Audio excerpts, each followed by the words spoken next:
हे all, सभी बच्चों का बहुत फ़ोन आ रहा था कि सर क्या पढ़ना है और कैसे पढ़ना है केमिस्ट्री, टोटल केमिस्ट्री में, just to get full marks.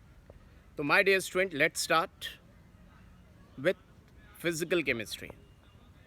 Physical chemistry में पहले तो बता दूं, मैं सब्जी लेने आया हूं और घर वाले कहते हैं भाई कोई काम धाम करते नहीं हो, दिन भर बच्चों के लिए बस हर कुछ सोचते हो। ये देखिए बैग टंगा हुआ है सब्जी के लिए, इसको साइड में टांग कर मैं ये वीडियो रिकॉर्ड कर रहा हूँ, राइट। खैर, तो बात कर रहे हैं हम, और थोड़ा टहलना भी हो जाता है। खैर, ज़रूरी है, आप तो निकल नहीं सकते हैं। चलिए हम टॉपिक पे आते हैं। लास्ट मोमेंट पे आप घर से बाहर ज़्यादा ना निकले, क्योंकि दिन में उलझने रहती हैं क्वेश्चंस की, पढ़ाई की, तो दैट्स नॉट सेफ। चलिए मैं केमिस्ट्री पे आता हूँ।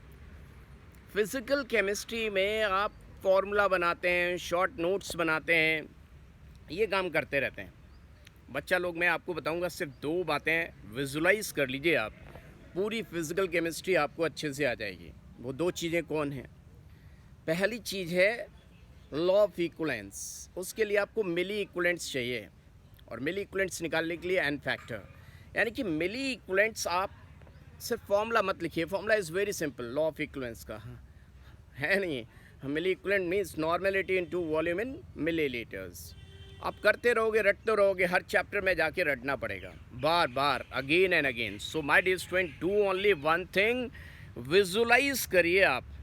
अगर विजुलाइज कर लिया आपने लॉ ऑफ इक्विवेलेंस, तो देखिए सिर्फ लॉ ऑफ इक्विवेलेंस से solution chapter, mole concept, ionic equilibrium, chemical equilibrium, electrochemistry, chemical kinetics, इन सब चैप्टर का 50% अपने आप हो जाएगा सिर्फ law of equivalence means milli equivalents. आपको अगर विजुलाइज हो गया, सच में विजुलाइज हो गया, आप अपने नोट्स उठाइए जो भी टीचर ने पढ़ाया हो, और आपको उन नोट से नहीं समझ में आ रहा है तो आप कमेंट सेक्शन में लिखिए, मैं फिर आपको एक्सप्लेन कर दूंगा। जितना टाइम लगे मैं विजुलाइज करके रहूँगा आपको। मतलब कैसे भी हो आप, देखो बच्चा कमज़ोर नहीं होता है। आप मुझे बस बता दो कि सर मुझे नहीं हो रहा है लॉ ऑफ इक्विवेलेंस विजुलाइज, लेकिन पूरे एफर्ट्स करिएगा। जो भी सर से पढ़े हो, मैम से पढ़े हो, पहले पूरे एफर्ट्स लगाइए, क्योंकि उन्होंने बहुत अच्छा पढ़ाया होगा। फिर भी आपको विजुलाइज नहीं होता है, लेट मी नो, डेफिनेटली आपको मैं समझा दूंगा, ये मेरी गारंटी है। मेरे को अपने आप पे भरोसा है कि मैं हर हालत में आपको समझा ले जाऊंगा, राइट। दूसरा चीज़, आपको गैस लॉस पे कमांड होना चाहिए। गैस लॉ ये नहीं बॉयल्स लॉ, चार्ल्स लॉ आपने रट्टा मार लिया, गेलिस्टिक्स लॉ ना। विजुलाइज करिए, विजुलाइज कर लिया तो आपके गैस लॉस तो हो ही गए कंप्लीट, थर्मोडायनेमिक्स कंप्लीट हो जाएगी। और थर्मोडायनेमिक्स अगर आपको आ गई ना, तो थर्मोडायनेमिक्स से आप घुसिए इनऑर्गेनिक केमिस्ट्री में, क्योंकि फिजिकल तो हो गई, सिर्फ दो चीज़ों से, gas law and law of equivalence से। कुछ नहीं बचा, पूरी 100% आपकी फिजिकल केमिस्ट्री पूरी हो जाएगी। आपको कहीं कुछ नहीं करना है। सॉलिड स्टेट छोटा मोटा विजुलाइजेशन का, एटॉमिक स्ट्रक्चर विजुलाइजेशन का, आपको नहीं विजुलाइज होता है, लेट मी नो। आप थर्मोडायनेमिक्स से घुसिए इनऑर्गेनिक केमिस्ट्री में, आपकी इनऑर्गेनिक केमिस्ट्री 25% थर्मोडायनेमिक्स से हो जाएगी। एलिंगम डायग्राम से पूरी मेटलर्जी हो जाएगी, और पूरी केमिस्ट्री में कौन कौन क्या रिलीज़ करता है, कौन से ऑक्साइड टूटते हैं, कार्बोनेट्स टूटते हैं या नहीं टूटते हैं, नाइट्रेट्स टूटते हैं या नहीं टूटते, किस टेम्परेचर पे रट्टा मारोगे नहीं होगा, सॉल्युबिलिटी, लैटिस एनर्जी, सब कुछ रिलेटेड है सिर्फ थर्मोडायनेमिक्स से। आ गई आपको, समझिए, रट्टा मत मारिए, इसका ये ऑर्डर होगा, उसका वो ऑर्डर होगा, दिमाग चकरा जाता है, इसका ये ऑर्डर होगा, वो ऑर्डर। एग्जामिनर कभी भी आपको ऐसा क्वेश्चन नहीं देगा जो उलझाऊ क्वेश्चन हो, आप इजीली समझ के कर सकते हैं। तो 25% इनऑर्गेनिक केमिस्ट्री तो थर्मोडायनेमिक्स से ही होगी। एलिंगम डायग्राम, मेटलर्जी पूरी होगी, पी ब्लॉक, डी ब्लॉक में बहुत सारी चीज़ें हो गई, डिस्प्रपोर्शनेशन होगा या नहीं होगा, इलेक्ट्रोकेमिस्ट्री, नंबर ऑफ थिंग्स। अब देखिए, केमिकल बॉन्डिंग पे बहुत अच्छा कमांड होना चाहिए इनऑर्गेनिक केमिस्ट्री, क्योंकि इनऑर्गेनिक केमिस्ट्री केमिकल बॉन्डिंग से 50% कवर अप करती है। 50% केमिकल बॉन्डिंग से कवर अप करती है, और बाकी का बचा हुआ पार्ट रेडॉक्स मैंने पहले ही बताया, लॉ ऑफ इक्विवेलेंस से आ जाएगा। तो केमिकल बॉन्डिंग में आपका जो बेस है, जो शुरुआत है, वहीं से आप गलत करते हो। आप स्टेरिक नंबर जो निकालते हो हाइब्रिडाइजेशन निकालने के लिए, क्या लगाते हो? Steric number is equal to number of sigma bonds plus number of lone pairs, यही फॉर्मूला यूज़ करते हो ना। स्टेरिक नंबर निकालने के लिए। स्टेरिक नंबर 2 आ गया तो sp3 आ गया तो sp2, 4 आ गया तो sp3, 5 आ गया तो sp3d। लाइक ऐसे ही करते हो ना आप?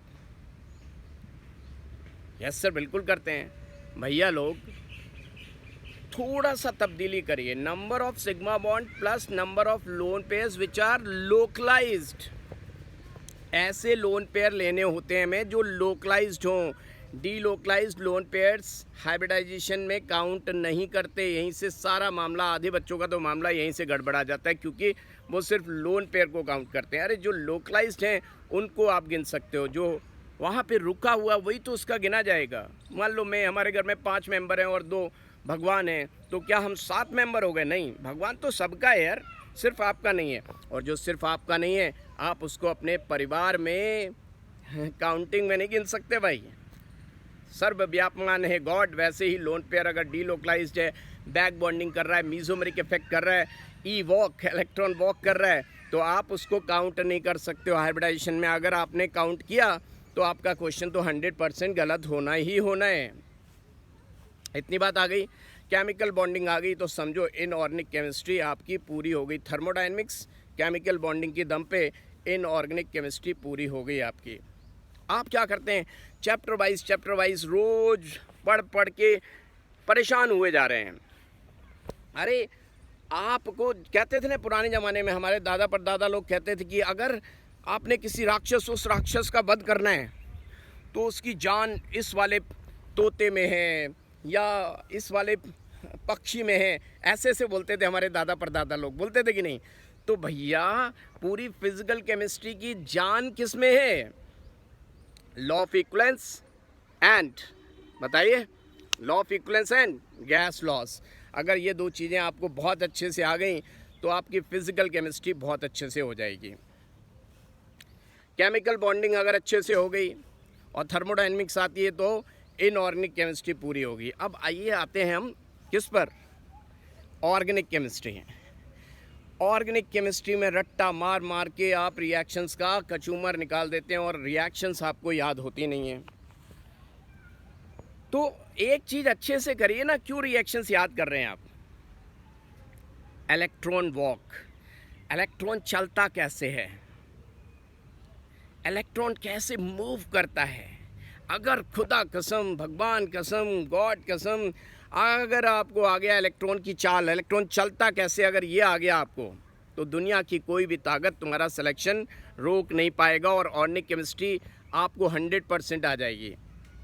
इलेक्ट्रॉन कैसे चलता है? बैक बॉन्डिंग करता है। सिर्फ ऑर्गेनिक केमिस्ट्री में ही आपको फ़ायदा नहीं दिलाएगा ये इलेक्ट्रॉन कैसे चलता है, आपको इनऑर्गेनिक केमिस्ट्री में भी फ़ायदा दिलाएगा। इनऑर्गेनिक केमिस्ट्री भी आपकी अच्छे से हो जाएगी। इलेक्ट्रॉन चलता कैसे है? तो पूरी की पूरी ऑर्गेनिक केमिस्ट्री बच्चा लोग किस बात पे डिपेंडेंट है कि इलेक्ट्रॉन कैसे मूव करता है। अगर इलेक्ट्रॉन कैसे चलता है ये बात आपको आ गई तो mesomeric effect, back bonding, resonance सब कुछ आ गया। और जिसको ये आ गया तो बस एक ही बात ध्यान में देनी है कि अगर किसी रिएक्शन में इलेक्ट्रोफिलिक न्यूक्लियोफिलिक सब्स्टिट्यूशन भी हो रहा है और एसिड बेस न्यूट्रलाइजेशन भी हो रहा है, तो आप ही बताओ किसको प्रेफरेंस दोगे? याद रखिएगा, एसिड बेस न्यूट्रलाइजेशन को ज़्यादा प्रेफरेंस देना है as compare to electrophilic nucleophilic substitution reaction. For example aniline है और एनिलीन में आप फ्रीडल क्राफ्ट एल्काइलेशन या एसाइलेशन कराने गए तो वो बेंजीन पे इलेक्ट्रोफाइल अटैक नहीं करेगा। That electrophile would prefer to attack on nitrogen lone pair through acid base neutralisation.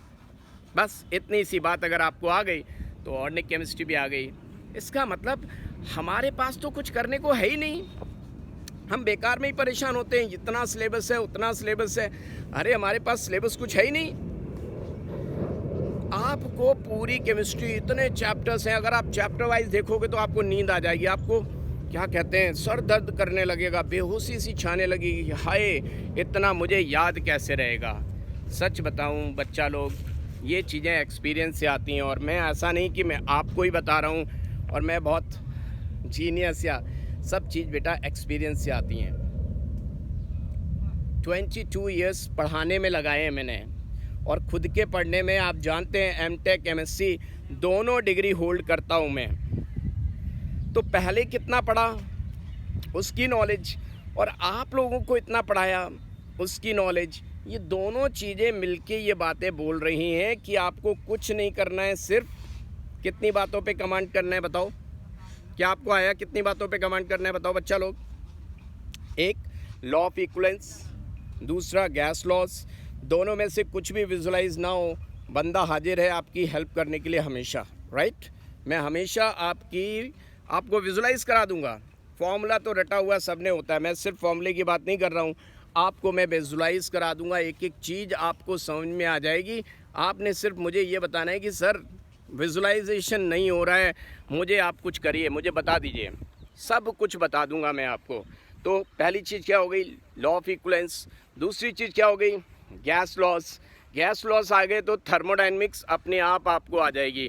Thermodynamics के आते ही क्या पूरी ऑर्गेनिक केमिस्ट्री, इनऑर्गेनिक केमिस्ट्री का 50% पोर्शन आपका कवर अप हो जाएगा, आपको विद इन सेकेंड्स आ जाएगा। दोनों की दोनों चीज़ें विद इन सेकेंड्स आ जाएंगी, आपकी क्लियर हो जाएंगी, right. Are you getting my point? बचा क्या? कुछ भी तो नहीं बचा? क्या बात समझ में आ गई सबको? हैं? हाँ, अब ये बात हुई है 90%। 10% जो चीज़ ना तो कोचिंग में कोई पढ़ाते हैं, ना आप कवर अप कर पाते हैं, वो है केमिस्ट्री इन एवरीडे लाइफ। कम से कम एक क्वेश्चन, 2 आ जाए तो मैं कह नहीं सकता। दूसरा पॉलीमर, एक क्वेश्चन तो 100% आना है।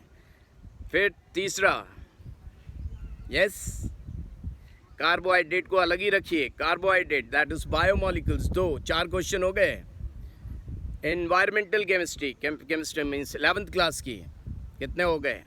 5 क्वेश्चन हो गए। And purification of organic compound, हालांकि प्यूरिफिकेशन ऑफ ऑर्गेनिक कंपाउंड आधा फिजिकल केमिस्ट्री से कवर अप हो जाता है, आधा इनऑर्गेनिक केमिस्ट्री से कवर अप हो जाता है, तो लेकिन पढ़ना तो पड़ेगा।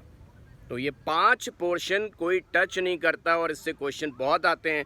So this was the fundamental thing कि आप कैसे कंप्लीट मार्क्स लाएंगे organic, inorganic and physical chemistry में। और सारी केमिस्ट्री का लेना देना एक दूसरे से होता है, तो आपको कोई भी चीज़ विजुलाइज नहीं होती है, जस्ट लेट मी नो। मैं तीनों ही पोर्शन का मास्टर गुरु हूँ। आप मुझे कमेंट सेक्शन में लिख के बताएंगे कि कहाँ पे आपको विजुलाइजेशन में प्रॉब्लम है, मैं बता दूंगा। और सॉल्ट एनालिसिस के लिए बच्चे डिमांड कर रहे हैं, तो सॉल्ट एनालिसिस हालांकि इन सब बातों से कवर अप हो जाती है पूरी की पूरी, लेकिन फिर भी सॉल्ट एनालिसिस का एक वीडियो लेक्चर मैं रिकॉर्ड करके ज़रूर डालूंगा, जिससे कि हर एक बच्चे को एक एक बात आ जाए, राइट। क्या आप मेरी बात समझ पा रहे हैं सब लोग? बस इतना करिए और देखिए रैंक आपकी मुट्ठी में होगी। Okay, by two all of you. Comment section में लिख के ज़रूर बताइएगा कि क्या ये बातें असर कर रही हैं, और जो मैंने बातें कही हैं इन पे पूरा भरोसा करके एक बार देखिए, और देखिए आपकी केमिस्ट्री कितनी छोटी नज़र आएगी, लगेगा केमिस्ट्री को कर लिया हमने मुट्ठी में। Okay, all the best.